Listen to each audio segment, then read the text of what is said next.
எனக்கு இப்போ இதில் ஒரே ஒரு சந்தேகம் தான். நீங்கள் முதல்ல அந்த நமது எம்ஜிஆரில் சித்திரகுப்தன்கிற பேரில் எழுதுறீங்க.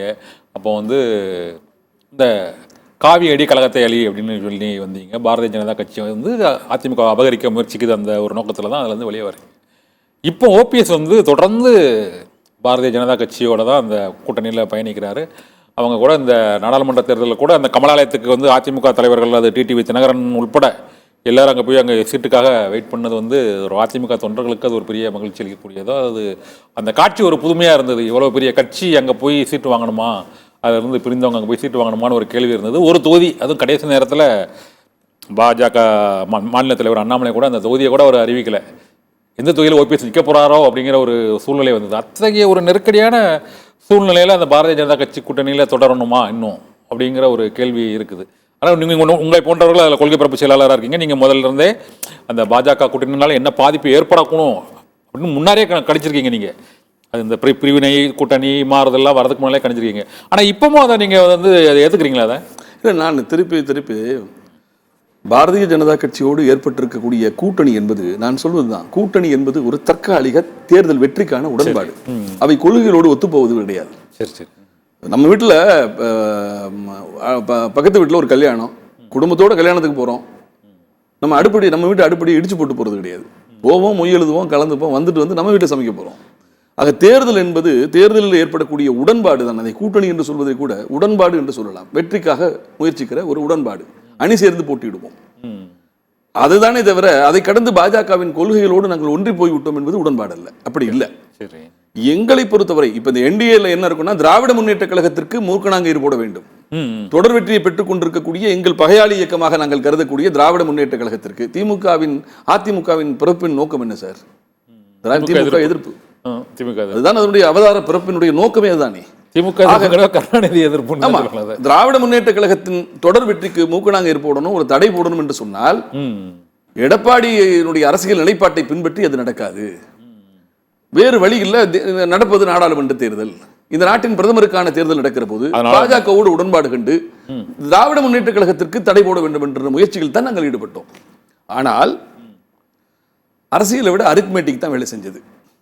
அரசியலை விட கூட்டணி கணக்குகள் வேலை செய்தது. திராவிட முன்னேற்ற கழகம் அமைத்திருந்த வலுவான கூட்டணி அவர்களுக்கு வெற்றி வாய்ப்பை உறுதி செய்து விட்டது. அரசியலை கடந்து கூட்டணி வெற்றி பெற்றிருக்கிறது. இப்போ அனைத்து இந்திய அண்ணா திராவிட முன்னேற்ற கழகம் நாங்கள் இன்னொரு கணக்கு போட்டோம். இந்த தேர்தலிலே எடப்பாடி தரப்பு மக்கள் மன்றத்தில் தலைகுனியும், தோல்வி அடையும். அண்ணன் ஓபிஎஸ் ஒரு தொகுதியிலே போட்டியிட்டார். நீங்க சொன்னீங்க பானை சோற்றுக்கு பதச்சோட்டு சாட்சி என்பது போல அவர் தேனியில சொந்த ஊரோட போட்டியிடல, ராமநாதபுரத்துக்கு போறாரு, மாற்று தொகுதிக்கு செல்கிறார். அந்த தொகுதியில 12 நாள் பிரச்சாரம் செய்கிறாரு. 20 வாக்குப்பதிவினுடைய 2வது எந்திரத்தில் 22வது இடத்தில் 6 பன்னீர்செல்வங்களுக்கு நடுவில் ஒரு பன்னீர்செல்வம். ஆனால் அந்த தொகுதி மக்கள் அவரை தேடி சென்று 3.5 லட்சம் பேர் ஓட்டு போடுறாங்க.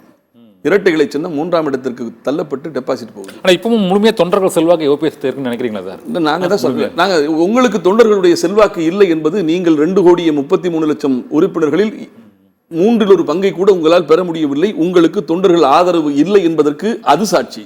ஒரு தொகுதியில் போட்டிக்கிட்டு 3.5 லட்சம் வாக்குகளை பெற்றதன் மூலம் தொண்டர்களின் ஆதரவு எங்களுக்கு இருப்பது என்பதற்கு ராமநாதபுரம் சாட்சி.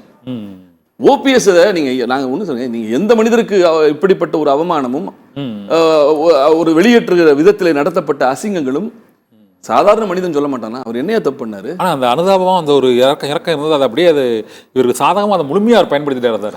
நிறைய ஒரு இடைவெளி விட்ட மாதிரி இல்லைங்க. அவரை பொறுத்தவரையும் தனி கட்சி தொடங்கி தன்னை வளர்த்துக் கொள்ள வேண்டும் என்கிற திட்டம் இருந்தால் அவர் அதை அனுதாபமாக பயன்படுத்துவதற்கு பல வகையில் முயற்சி செய்திருக்கலாம். ஆனால் அவர் என்ன நினைக்கிறார்னா, எப்படியாவது இந்த ஒற்றுமையை உருவாக்கி இந்த கட்சியின் பிளவுக்கு நாம் காரணம் என்றோ, இந்த கட்சியின் வீழ்ச்சிக்கு நாம் தான் காரணம் என்றோ வரலாற்றில் தன் பெயரும் வருவதை அவர் விரும்பவில்லை.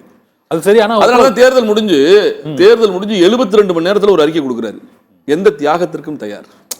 ஒற்றை குச்சியை ஒடிப்பது சுலபம், கத்தை குச்சியை முடிப்பது கடினம். தொண்டர்களை தோல்விக்கு பழக்க வேண்டாம். எடப்பாடி அவர்களே, தயவு வந்து ஒன்றிணைவோம் என்று அவர் கேட்கிறார். இப்ப மட்டும் இல்லை சார், அவருக்கு சாதகமா ஒரு நீதிமன்றத்தில் தீர்ப்பு வந்தது. தீர்ப்பு வந்த உடனே அவர் என்ன சொல்லியிருக்கணும்? கட்சி ஏன்னு சொல்லல, வாங்க மறுபடியும் சேர்ந்துருவோம், இதை வெற்றி தோல்வி என்று கருத வேண்டாம். நீதிமன்றத்தில் தனக்கு வெற்றி கிடைத்த போது கூட அதை இருமாப்பாக எடுத்துக்கொள்ளாமல் வாங்கள் ஒன்று சேருவோம் என்று ஒற்றுமைக்கு அழைப்பு விடுத்தவர் ஓபிஎஸ். ஆக ஒன்றுபடணும் நினைக்கக்கூடிய ஒருவர், அதிமுகவை அடியோடு வீழ்த்த வேண்டும் என்கிற திட்டம் இல்லாத ஒருவர் மூர்க்கத்தனமா பாய மாட்டார்ல. கரெக்ட். அதுதான் அண்ணன் ஓபிஎஸ் உடைய மென்மையான அரசியலுக்கு காரணமாக இருக்கிறது. அது நீங்க மென்மையான அரசியல் சொல்றீங்க, அவருடைய நோக்கம் ஒன்றுபடணும், அதெல்லாம் மாற்று கருத்து இல்லை சார்.